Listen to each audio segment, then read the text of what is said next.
Bismillahirrahmanirrahim. Assalamualaikum warahmatullahi wabarakatuh.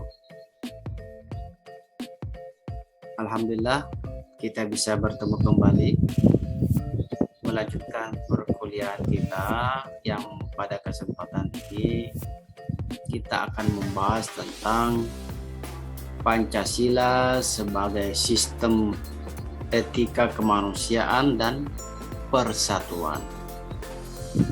Jadi ada dua pokok yang akan kita bahas. Yang pertama, etika kemanusiaan yang adil dan beradab. Yang kedua, etika persatuan. Baik, kita ke poin yang pertama, yakni etika kemanusiaan yang adil dan beradab. Jadi kemanusiaan di Indonesia ini atau di Nusantara ini pernah terjadi krisis kemanusiaan yang berawal ketika masa imperialisme, masa kolonialisme, masa penjajahan Belanda. Seperti kita ketahui dalam sejarah bahwa masyarakat di Nusantara ini yang belum bernama Indonesia itu pernah dijajah oleh Belanda sekitar kurang lebih 350 tahun atau 3,5 abad, dan dilanjutkan oleh penjajahan Jepang kurang lebih sekitar 3,5 tahun. Nah, pada masa penjajahan ini itu krisis kemanusiaan luar biasa. Martabat manusia tidak dihargai, martabat manusia diinjak-injak, manusia tidak diperlakukan sebagaimana manusia seharusnya. Nyawa manusia tidak dihargai, kemerdekaan manusia tidak dihargai, hak-hak manusia tidak dihormati, nyawa melayang, darah mengalir, penderitaan tak kunjung selesai. Itulah yang terjadi pada masa Belanda. Masyarakat dipekerjakan tanpa digaji, bahkan nyawanya terancam setiap waktu. Tidak hanya itu, hak-haknya dirampas semua. Hak hidup, hak kemerdekaan, hak harta benda, hak nama baik, dan lain-lainnya dirampas semua oleh para penjajah. Makanya dalam pembukaan Undang-Undang Dasar 1945 dikatakan penjajahan di atas dunia harus dihapuskan karena tidak sesuai dengan pri kemanusiaan dan pri keadilan. Imperialisme sesungguhnya itu berasal dari paham Barat, paham kemanusiaan Barat yang menganggap manusia sebagai subjek otonom.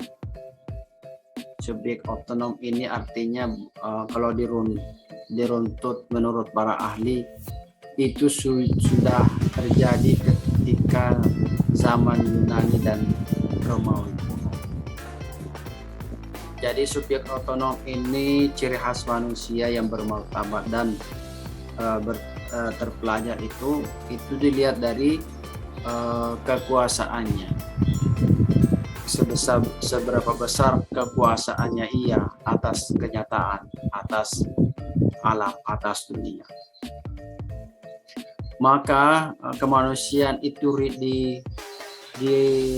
dikonstruksi dengan nama Homo Faber, yang mana manusia itu dinilai bermartabat, dinilai harkat dan martabatnya berdasarkan kekuasaannya, berdasarkan kemampuannya ia berkarya terhadap kenyataan ini, terhadap dunia ini. semakin besar kekuasaannya terhadap kenyataan, terhadap dunia, maka semakin tinggi, semakin mulia martabatnya. Inilah sebenarnya yang menjadi pedoman, yang menjadi dorongan orang-orang pada waktu itu, sehingga mereka berlomba-lomba untuk memperbesar kekuasaannya, berlomba-lomba untuk meningkatkan, memperluas kekuasaannya. Ini pun yang terjadi dalam dunia pendidikan pada waktu itu, sehingga yang menguasai pendidikan ya hanya, atau yang berkesempatan untuk mengenyam pendidikan itu hanya orang-orang terpelajar, hanya orang-orang bangsawan, hanya kalangan tertentu, ataupun para keluarga penjajah, keluarga kolonialis pada waktu itu. Sehingga yang lainnya tidak mempunyai kesempatan. Masyarakat biasa seperti kita ini tidak akan mungkin mengenyam pendidikan, apalagi yang namanya perempuan, jauh dari kata kesempatan untuk pendidikan. Dan pendidikan pada waktu itu kemudian akhirnya diarahkan bagaimana menguasai, bagaimana meningkatkan kemampuan untuk berkuasa, pada meningkatkan kemampuannya dalam politik.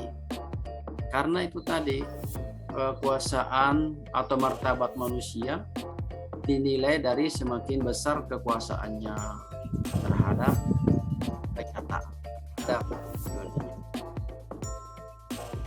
Pada dasarnya kekuasaan itu penting, sangat penting. Dalam agama kita pun kekuasaan itu penting, karena kalau tanpa kekuasaan, hak-hak kita cenderung untuk ditindas, hak-hak kita cenderung dizalimi.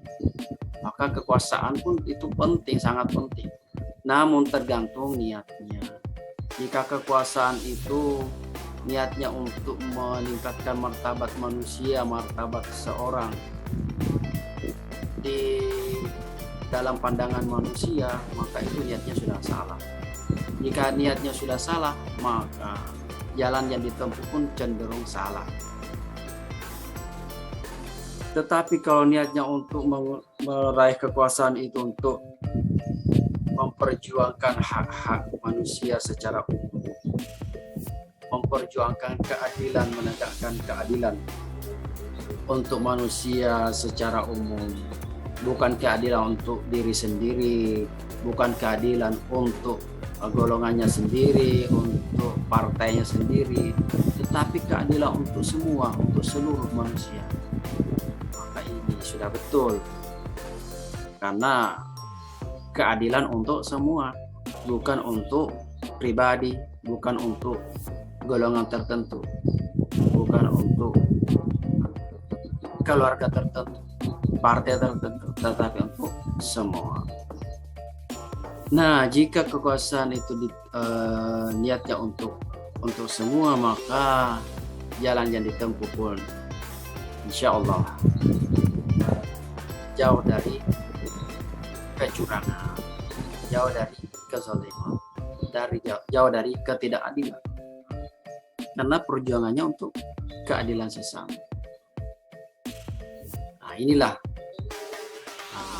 Tetapi para kolonial, para penjajah, imperialis itu meraih kekuasaan bukan untuk keadilan seluruh manusia, tetapi keadilan untuk golongan mereka, bangsa mereka, keluarga mereka, diri mereka, bukan untuk yang lain. Makanya cenderung menindas yang bukan bangsanya, yang bukan golongannya, yang bukan kerabatnya. Inilah yang terjadi pada masa kolonialisme, pada masa penjajahan, pada masa imperialisme kemanusiaan. Terjadi krisis kemanusiaan, harkat martabat manusia ditindas oleh para penjajah. Itulah yang terjadi pada masa kolonialisme. Mestinya ketika kita sekarang sudah masa sudah memasuki kemerdekaan, maka spirit imperialisme, spirit kolonialisme itu harus dibuang jauh-jauh. Siapa saja yang berkuasa maka harus membuang jiwa-jiwa feodal, jiwa-jiwa kolonialisme, jiwa-jiwa imperialisme, penjajahan. Siapapun yang diberi kesempatan untuk berkuasa di masa kemerdekaan ini mestinya berbuat adil untuk seluruh manusia. Manusia yang adil dan beradil, harus memanusiakan manusia siapapun. Siapapun yang mempunyai pekerja, maka harus menghormati hak-haknya sebagai pekerja. Memberikan gaji yang layak, memberikan tunjangan yang layak, memberikan santunan-santunan yang layak, yang manusiawi. Tidak hanya mengejar keuntungan finansial bagi perusahaannya, tetapi harus juga mengedepankan kemanusiaan bagi para karyawannya, bagi para buruhnya. Itulah kemanusiaan yang adil. Nah, sekarang kemanusiaan dalam bentang sejarah. Kita ketahui bahwa Bung Karno pada tanggal 1 Juni 1945 beliau berpidato di sidang BPUPKI, Badan Persiapan pada penyelidik usaha-usaha persiapan kemerdekaan Indonesia itu. Yaitu beliau memperkenalkan dasar negara Indonesia yang beliau beri nama Pancasila. Salah satu poin atau salah satu sila dari Pancasila yang beliau sebutkan adalah internasionalisme atau peri kemanusiaan. Jadi peri kemanusiaan yang beliau maksudkan ini jangan sampai muncul nasionalisme atau kemanusiaan yang chauvinisme. Chauvinisme itu apa? Jadi kemanusiaan berdasarkan rasnya, berdasarkan sukunya, berdasarkan kelompoknya. Jangan sampai seperti itu. Beliau tidak menghendaki. Jadi jangan ada chauvinisme berdasarkan suku Jawa, berdasarkan suku Bugis, Makassar, Buton, Batak, Sunda, dan suku apapun. Tidak ada. Yang beliau kehendaki kemanusiaan itu adalah bangsa Indonesia. Jadi kita semua ini lebur dengan bangsa dalam bangsa Indonesia. Kita kesampingkan suku bangsa kita, suku daerah kita, dari suku manapun kita berada, kita kesampingkan. Kita melebur menjadi satu, yakni bangsa Indonesia. Kemudian nasionalisme Indonesia ini itu dibentuk bukan berarti Indonesia itu harus merasa lebih tinggi daripada negara-negara yang lain, daripada bangsa-bangsa yang lain, tetapi juga jangan merasa Indonesia itu lebih rendah daripada martabat bangsa yang lain.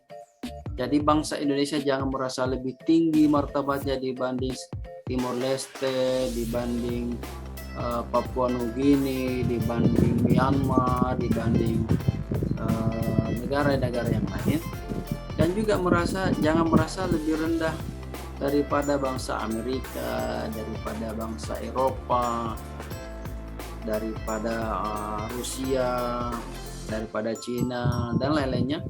Tapi kita ini semuanya sama, sejajar, karena kemanusiaan adalah nasionalisme kita. Kemanusiaan adalah nasionalisme kita semua. Maka semua ini kan sama, martabat manusia ini sama. Dalam ajaran agama kita pun Allah mengatakan yang mulia di sisinya Allah itu adalah yang paling takwa. Jadi Allah tidak membeda-bedakan kita berdasarkan suku bangsa, berdasarkan ras, tetapi Allah memuliakan berdasarkan ketakwaan. meskipun dia bangsa Indonesia, meskipun dia bangsa Timur Leste atau bangsa apapun, yang dinilai adalah ketakwaan. Makanya Soekarno atau Presiden Soekarno itu mengadopsi perkataannya Mahatma Gandhi yang mengatakan bahwa saya seorang nasionalis, tetapi kemanusiaan adalah yang menjadi perkemanusiaan saya. I am a nationalist, but my nationalism is humanity. Saya seorang nasionalis, tetapi nasionalisme saya adalah kemanusiaan. Artinya bangsa apapun dia kita sama, baik itu India, baik itu Indonesia, baik itu Cina, baik itu Amerika, baik itu Timur Leste, semuanya sama, humanity, kemanusiaan, abad manusia sama. Nah, kemanusiaan itu menjadi dasar nasionalisme, sehingga kita membuang jauh rasa primordialisme, ekosentrik. Kita buang-buang jauh-jauh. Jangan kita mengutamakan atau mengedepankan rasa primordialisme kita. Kita lebih membela mereka yang satu suku dengan kita, itu jangan. Kita lebih mengutamakan satu bahasa dengan kita, itu jangan. Kita lebih berpihak kepada satu daerah dengan kita, tidak. Jadi kita semuanya sama, Indonesia. Jadi kalau Anda mempunyai kesempatan berkuasa, berbuat adillah kepada semuanya. Jangan hanya kepada sukunya, jangan kepada satu daerahnya ataupun yang senada itu, tetapi berbuat adil untuk seluruh rakyat Indonesia.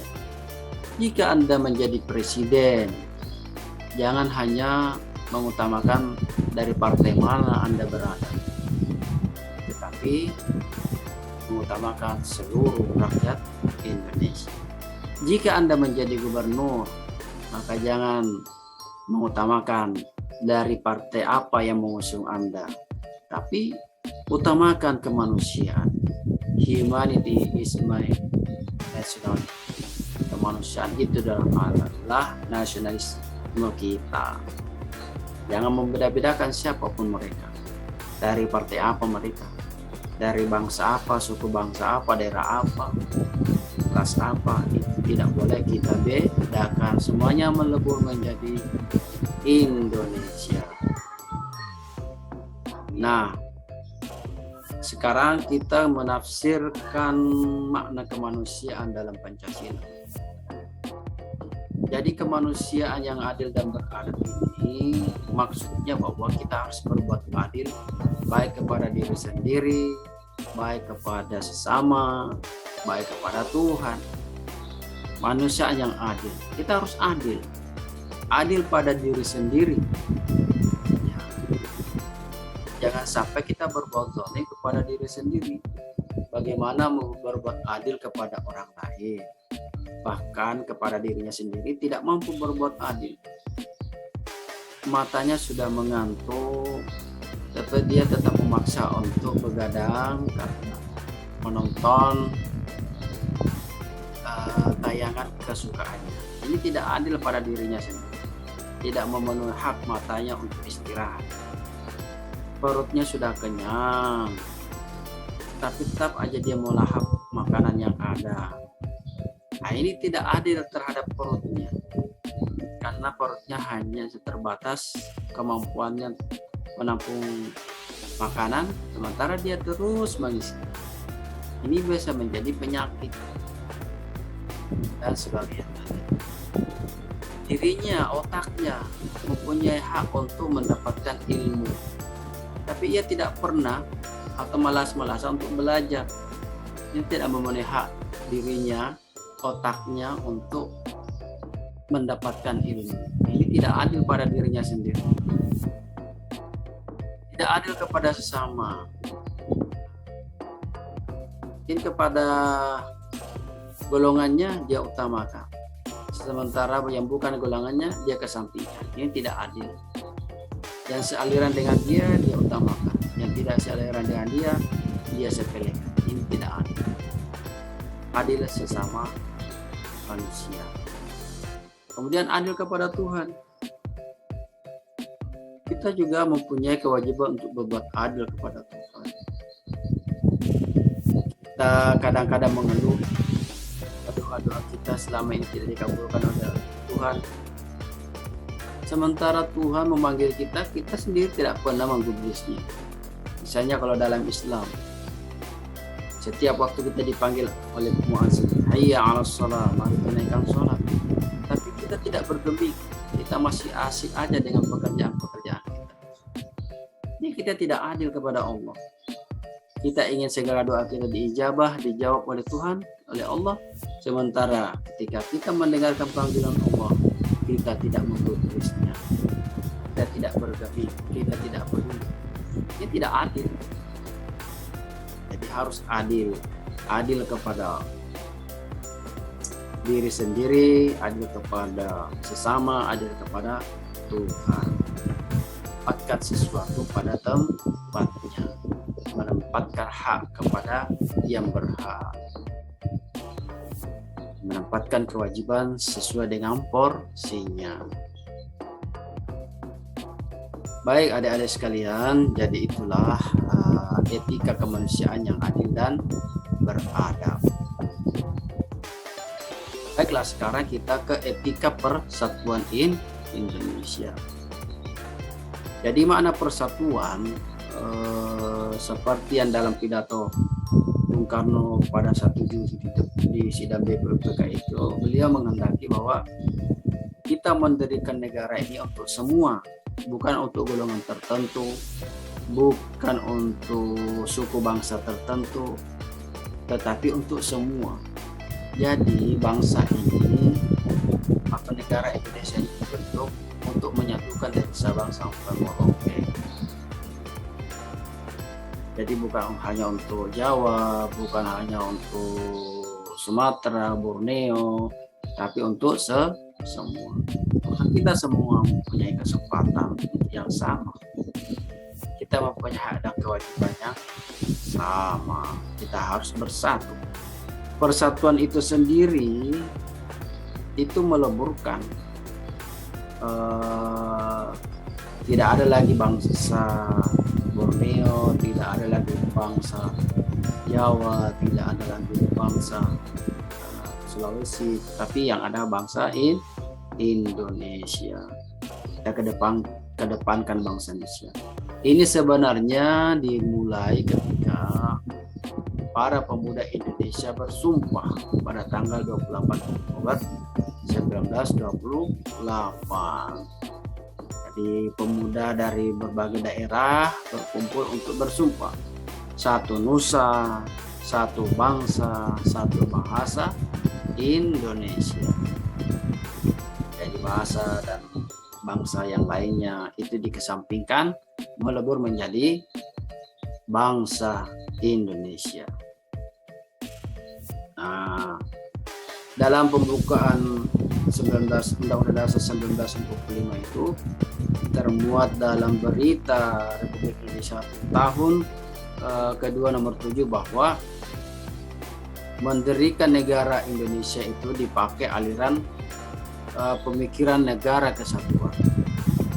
Apa itu pemikiran negara kesatuan? Negara mengatasi segala paham, mengatasi segala golongan, mengatasi segala paham perseorangan.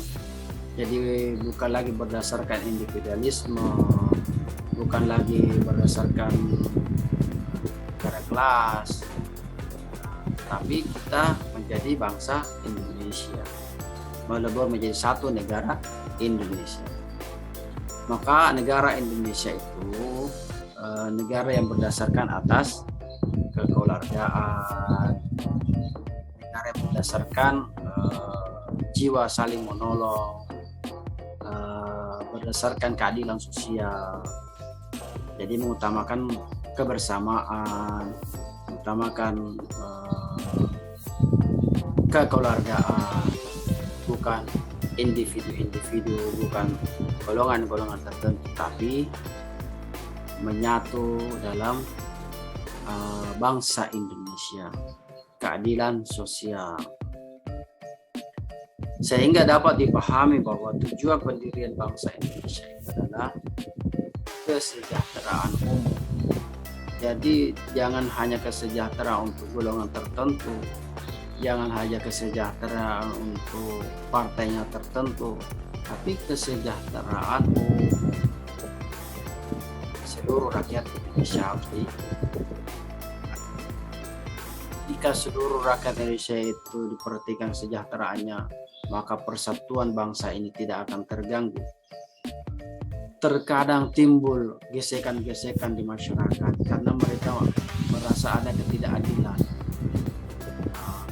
Wilayah tertentu diutamakan daripada wilayahnya, daerahnya ditinggal sementara daerah yang lain diutamakan. Nah, ini terjadi kecemburuan, maka merasa tidak diberlakukan tidak adil.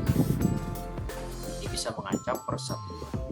Makanya yang dikedepankan adalah kesejahteraan kesejahteraan. Baik, dulu pada masa kemerdekaan kita ini, Profesor Dr. Supomo pernah mengatakan atau mengajukan kesatuan atau paham integralistik. Jadi paham integralistik yang disukai oleh Profesor Dr. Supomo itu mengutamakan persatuan ini sebagai kesatuan yang organis. Kesatuan yang organis sehingga kesatuan ini terjadi atau terdiri atas beberapa organ, tidak hanya satu organ tapi organ-organnya banyak. Misalnya dari suku bangsa, ini organ suku bangsa banyak sekali. Daerah-daerah kita banyak sekali. Jadi organis, saling membutuhkan, saling melengkapi. Dan ketika terjadi satu golongan atau satu organ terganggu, maka organ yang lainnya merasakan juga ketergangguan itu. Jika satu golongan diperlakukan tidak adil, maka golongan yang lain pun merasakan ketidakadilan. Karena satu kesatuan. Laksana tubuh kita ini satu kesatuan. Ketika mata kita merasakan sakit, maka organ yang lain pun turut merasakan sakitnya. Saling berhubungan, saling mendukung, saling ketergantungan. Inilah bangsa kita ini, bangsa yang organis, satu kesatuannya organis. Namun demikian, paham ini kemudian dilengkapi oleh Muhammad Hatta. Jadi tidak hanya integralistik. Kalau hanya integralistik cenderung lebih mengutamakan kepentingan masyarakat, sementara kepentingan individu dikesampingkan. Padahal individu pun tetap mempunyai hak, harus diperhatikan. Makanya Bung Hatta menambahkan paham integralistik ini dengan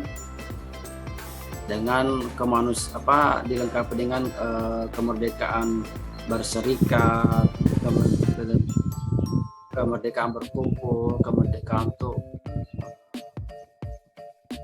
menyampaikan aspirasinya. Jadi masyarakat tetap diberikan ruang, setiap individu tetap diberikan ruang untuk menyampaikan aspirasinya, menyampaikan pendapatnya dengan membentuk kebebasan, dengan diberikan kemerdekaan untuk berserikat, diberikan kebebasan untuk berkumpul.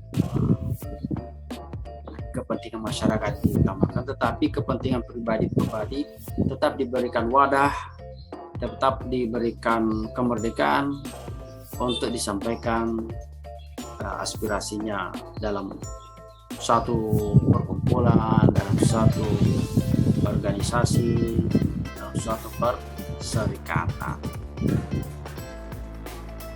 Inilah etika persatuan, dan inilah pembahasan kita 2 poin, etika kemanusiaan yang adil dan beradab dan etika persatuan. Demikian yang kita bahas. Terima kasih atas perhatiannya. Kebenaran datangnya dari Allah, kekhilafan, kesalahan itu karena keterbatasan dan kekurangan kami. Semoga bermanfaat. Assalamualaikum warahmatullahi wabarakatuh. Bye.